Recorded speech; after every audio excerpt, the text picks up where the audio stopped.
Okay, now that the Cup Carnival is over, and don't forget we've got the 100 to 1 winner of the Melbourne Cup, we're settling down to some of the other races and we're going to the Sandown racetrack. So the first thing I do each week, apart from looking at a horseracingaustralia.info, where you'll find my professional punter's diary, which will keep you up to date with anything that's happening during the week or during the day, and things that are coming up, plus our latest videos, of course. And there's Staking Kings, our professional staking systems, and plus information on our new books. But for the weekend, the first thing I do, I click on weather.com.au, and here I can see the forecast for the various states. Like I see they're expecting some showers in Sydney today. But in Melbourne, where the action is still there with the Sandown Classic this weekend, it's mostly sunny and mild, and that was for Friday. And when we click on looking ahead, Saturday we're looking at a low temperature, but nevertheless very light winds and a very good day. So I would expect a good track. Very important to know what's likely to happen as you're going into the races.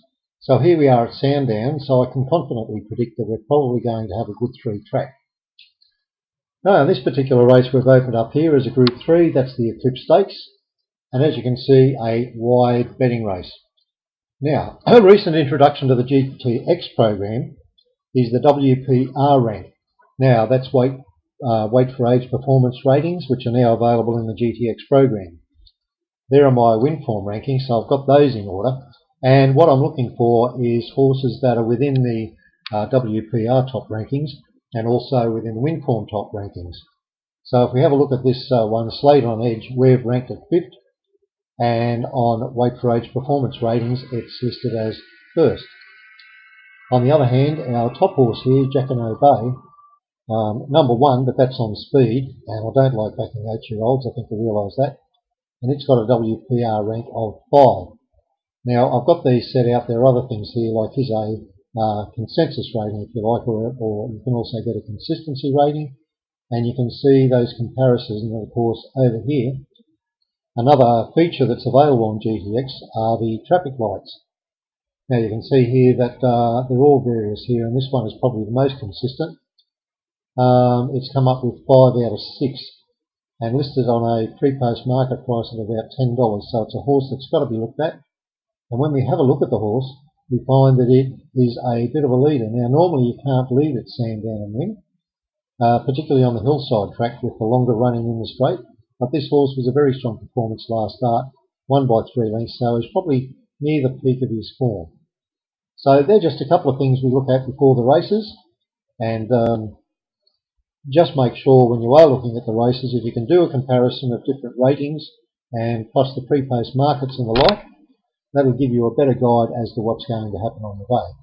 That's the first leg of the quaddie. Another horse here was Malice, which is ranked 2nd by us, and it's ranked 3 in the weight for age performance rating, so that looks a reasonable bet as well.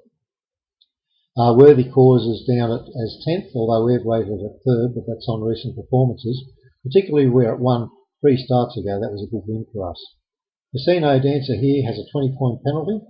I'm not quite sure what that is. I suspect that is because the horse has a low strike rate and has been a little bit disappointing lately. But if we have a look here, it's only won 10% of its races. 51 starts, only 5 wins. That's enough for me to leave it out. So there's just a guide for you. And don't forget there's weather.com.au, it's very easy to find. And of course our horseracingaustralia.info is where you'll find updates. So on Saturdays, for example, if there's any likely track changes, I notify these in this section. Good luck, and let's hope you have a good day on Saturday.